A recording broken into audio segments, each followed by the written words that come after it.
And one of the gentlemen in the back will bring you a microphone. Okay, thanks guys. Thanks, Destiny. Thank you, everybody. Appreciate the Sovereign Wealth team for having me out again. I do see some familiar faces. It feels like 100 years ago because it was pre-pandemic, right, 2019, but I just see some familiar faces, which is great. I'll start out by apologizing for not predicting the pandemic when I spoke to you last time.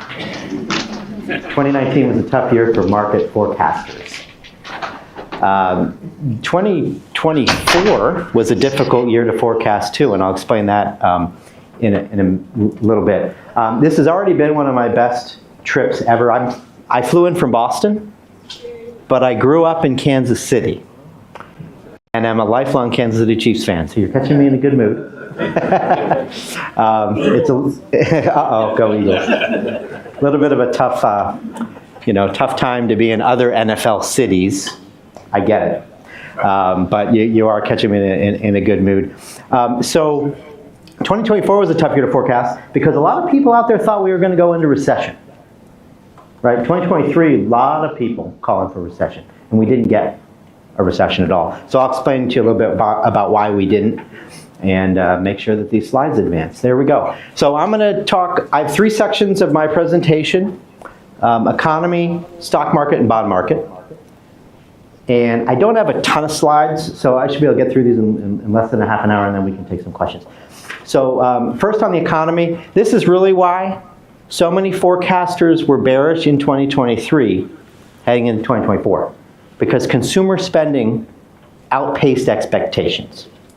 Right? So there are a few reasons why. We do expect consumer spending to slow a little bit this year, but still power this economy forward. As I'm sure some of you know, the consumer is like 70% of the US economy. And so if you have a strong consumer, which we do now, very good chance the economy grows, and then with that, very good chance that the stock market goes up. So we've got a good foundation. I'll talk about consumers in a minute here, but this is capital spending. Capital investment has leveled off a little bit lately because companies were waiting until the election was over. Right? If you're going to commit to a big project, build a plant, make a long-term investment, you want to have clarity on what the policy environment looks like. So if you look at this chart, this is R&D spending for the entire economy, and it's kind of flatlined the last year or so. We think that's going to pick up because, of course, we have an election result, so people, generally speaking, know what the policy landscape looks like, and they can then in turn make investments. And there's also going to be some more AI investment, which I'm sure all of you know. There's already been a lot already, and it's only picking up. Right? Companies just that have reported earnings just in the last week have told us they're going to spend tens and tens of billions on AI. They just told us this after the DeepSeek news, the China AI startup that created quite a kerfuffle, if you will. So this spending is going to come through. It was just reaffirmed by these big tech companies. So that's going to support the economy. Capital spending is on the rise. So now let's go to consumer spending, and just a few points I want to make here. Consumer spending is driven by people my age. Okay, that's the 45 to 54 bucket in the middle here. We're the biggest spenders.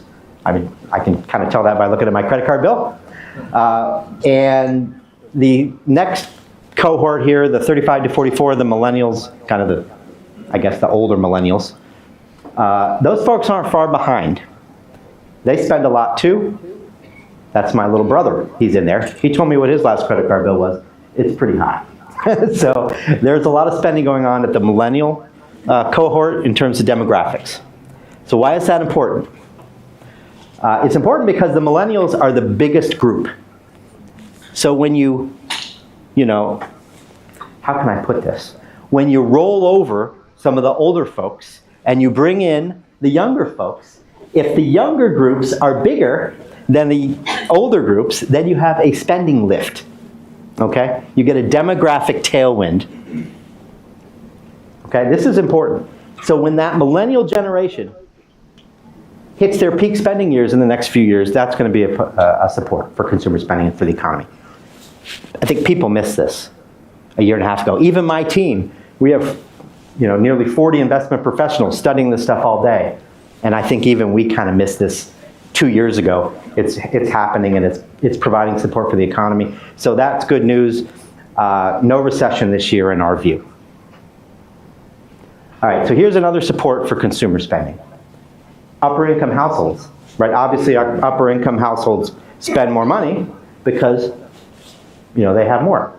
But this gap, this distribution has kind of widened out, okay? So the top 20% of incomes are almost 40% of the spending. That's a bigger share than they normally have. So why is that? Well, upper income folks have more stock market wealth, right? Upper income folks have more housing wealth. They're locked into 3% and change mortgages, right? I'm sure many of you in this room, if you haven't paid off your house yet, you have 3% and something mortgage, right? That makes you less interest rate sensitive. Okay, that supported consumer spending for folks who own homes and have investment wealth. So this is another powerful factor that I think a lot of people missed and caused us to be a little bit, the industry, economists and financial analysts, to be a little bit more conservative than they should have been heading into 2024. So we have a very positive outlook for consumer spending. Now, inflation is still a little bit of a problem, right? The Federal Reserve is kind of waiting to see when they can cut rates again. We think they probably will this year, maybe even twice. And that's supportive of the stock market as well, generally speaking.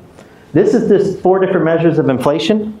And it shows you how far we've come from COVID, right? When the CPI was 9%. I mean, eggs are a problem now. There are certainly pockets that are still big problems now. But the national statistics have come way down. So in fact, by some measures, over the last few months, we're at 2%, which is what the Fed wants, right?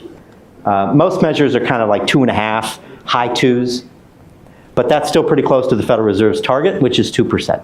So this is a positive story. If we get rate cuts from the Fed, we get better inflation news, right? And then you have a cap on interest rates because inflation is down. That creates a pretty good environment for the stock market. So we are, as I said in the first slide here, pragmatic optimists. We think it's going to be a pretty good environment for the stock market in 2025 because you're going to have, we think, growing economy. I'll talk to you about earnings in a minute. You're going to have growing corporate profits, you're going to have lower inflation, and stable interest rates. Right? All of those factors together create a good market, good environment for the stock market. Now, we don't think it's going to be as good as 2024. Remember, we're coming off of 2 straight years of 20% gains in the market.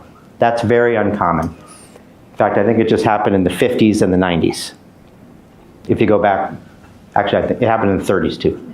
So it's happened. There's been basically 3 periods of consecutive 20% gains in the stock market, year to year. Very rare. We don't think we're going to get another 20% year, but we will, we think, get maybe something close to double digits, maybe high single digits. So measured approach, that's kind of what we mean here. We don't want people to get too optimistic here. Stocks are pricing in a lot of good news.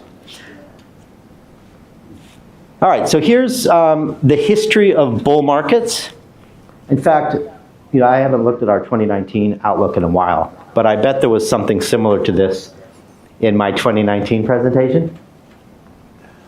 Because this is it's a good way to give you a feel for what type of market environment to expect.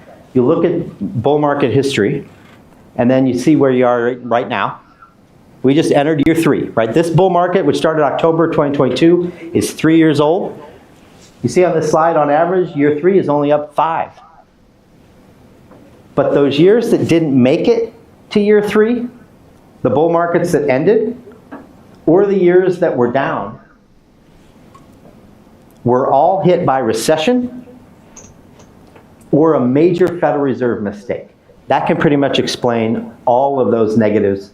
Actually, it can. It can explain all those negatives, really, and the X's. So we don't think we're in that environment. No recession. We don't think the Fed's going to make a mistake. Doesn't really matter that much if you get 1 cut or 2, but as long as the market expects a cut before a hike, then you could be looking at a double-digit year consistent with this history. By the way, we're already up 60, I think it's like 68, 69% cumulatively since the bull market started in 2022. But the average is like 160% for a bull market. The average bull market lasts 5 years. We've only had 3 or 2. I mean, we're early in year 3, right? So we think we have more room to go. I mean, it's really hard to predict, of course, whether you're going to have a 7-year bull market or 5-year bull market, but we think this is going to be a good one. This is another way to kind of get a feel for where the stock market might go. This looks at what does the stock market do after the Fed starts cutting rates. Fed is very important as a barometer, kind of a determining factor in where the market's going to go. So the same message as the last slide. Those down years, after the Fed started cutting, those down years on this slide, they're all recessions. 01, 07, right, well, the end of 07. And then you go back further into the early 80s or the mid 70s, all recessionary environments. So if the Fed's cutting and we don't have a recession, which is our base case, good chance you're up. The average of the up years is about 11% here. So that'd be a pretty good guess. I mentioned earnings. This is why, or one of the reasons why we're pretty optimistic on the stock market. We think corporate profits are going to grow nicely this year. The long-term average growth for the S&P 500 profits is about 9%. We think we could do even a little bit better than that potentially. Actually, analyst consensus expectations are for like 14. That is booming profit growth. Again, alternative artificial intelligence investing is part of the story there, right? Because that's driving earnings. You know, if Microsoft and Amazon and Meta, Facebook, if they spend money on AI, where's it going? A lot of it's going to NVIDIA, other chip makers, other equipment makers, right? So that spending is profit for somebody. And look at these orange bars. That's the Mag 7, the top 7 tech companies collectively. They were growing earnings at like 50% last year. That is remarkable for companies that size. Now it is slowing down, but this quarter that's being reported now, Q4, earnings growth for the Magnificent 7 is tracking to 25%. Still, massive companies. It's really a remarkable environment we're in right now. So the good news is strong earnings growth supporting stock market. And then the other piece to this, which is why we put this, this chart in, is because you see the blue bars, those are the S&P 493, okay? The companies in the S&P 500 that are not the Mag 7. Collectively, look at the earnings growth kind of improve over the last year and expected to improve this year. What that means is that your value stocks might start to do better this year. Okay, value's had a tough time the last few years because the growth stocks have done well, the tech stocks have done well. Well, we think that's going to start to level off. We're not saying sell growth stocks and buy value stocks today. We're just saying this is something to watch. Stay diversified, I guess is the main message there. Now, I mentioned up front that when I started on the stock market outlook that there's a lot of good news priced in, and there is. Valuations for stocks are high.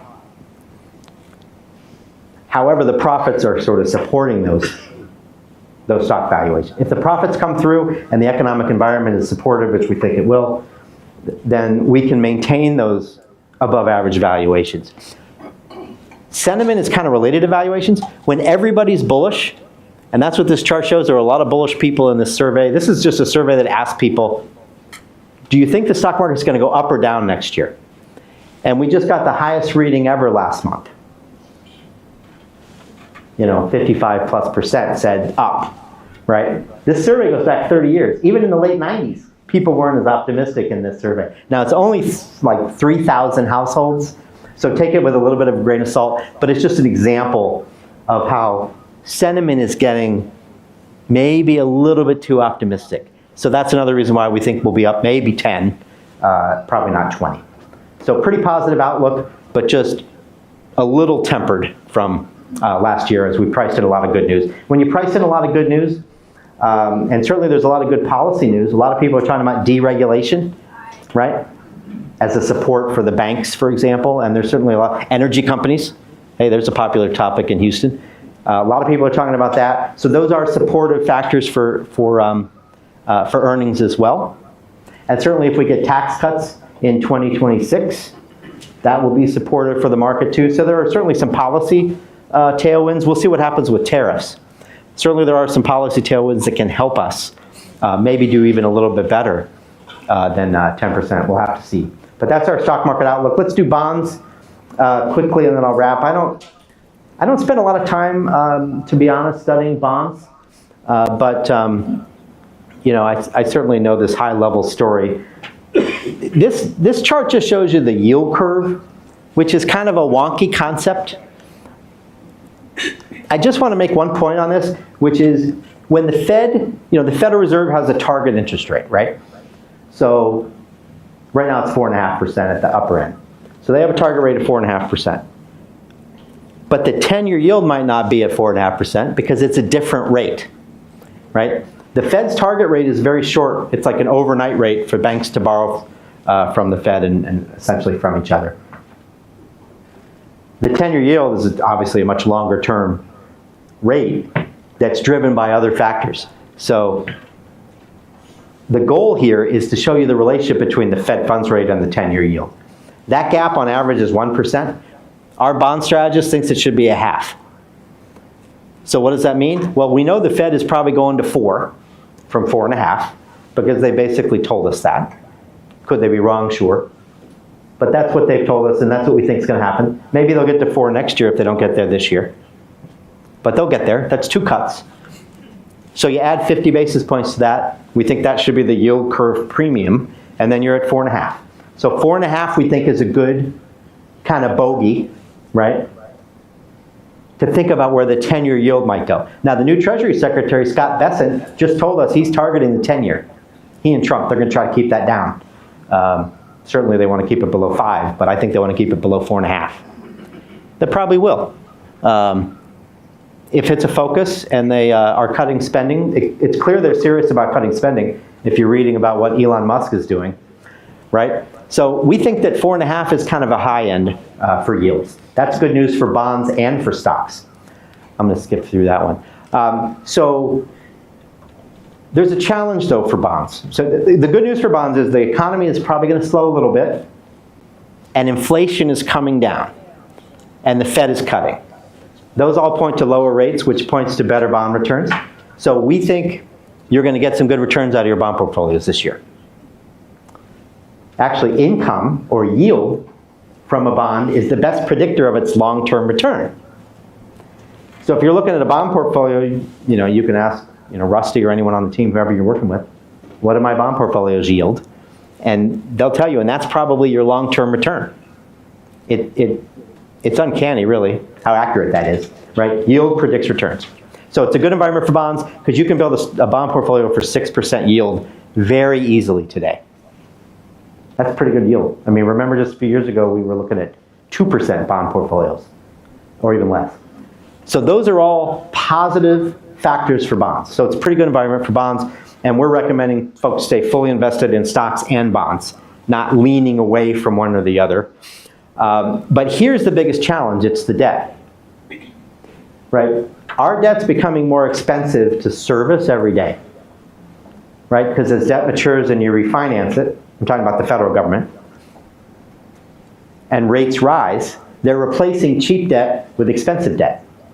Right? So that average cost of debt for the federal government is going up. I bet you, a lot of you have probably heard that the federal government's paying more for the interest on the debt than they're paying for defense, which is a real, kind of a shocking headline, right? We obviously don't want that. In fact, Scott Bessent has said he wants to target the deficit of 3% of GDP.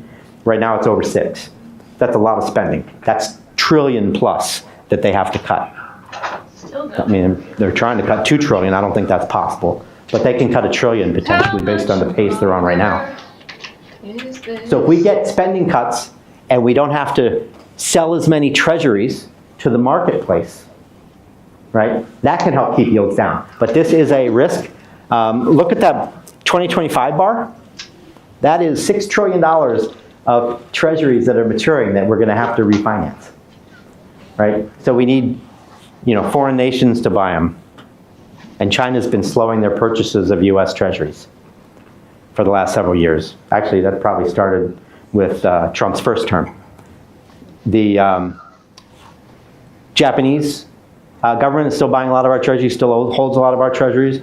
You know, we're more friendly with them certainly than China, so that's good. Pension funds are going to continue to buy our treasuries, and as yields tick up, they become more attractive, right? You can get 5% on a treasury yield. That's more attractive entry point to buy than 4.5 or 4. So there's a cap. So I just want to highlight this as a risk. There are obviously risks of trade war. There are risks that the tax cuts don't get done. Those are kind of more equity risks. But here's the bond risk. We got to watch our debt column. So I think that's the last slide I put. Yes, it is. Last slide I put in there. So just again to recap, good economy, but a little bit slower, right? Some policy tailwinds, which is good. Better news on inflation we think is coming. It's stalling a little now, but we think better news is coming. Modest gains for stocks this year, driven by corporate profits, stable rates, and Fed cuts. And on the bond side, maybe a little bit of a down tick in rates. I mean, we're at 4.4 now. Our forecast is 4.25 at the upper end of the range. So maybe a little bit of a tick down in rates, which is good for bond portfolios. So, I mean, if we're right, that's a pretty good environment. Hey, I'll end on a positive note, even though the last slide was the debt slide, which is not a positive note. So with that, I'll stop. Thank you, everybody, for your attention. And I look forward to your questions, either from Destiny pulling them out or from you raising your hand and asking them in a bit.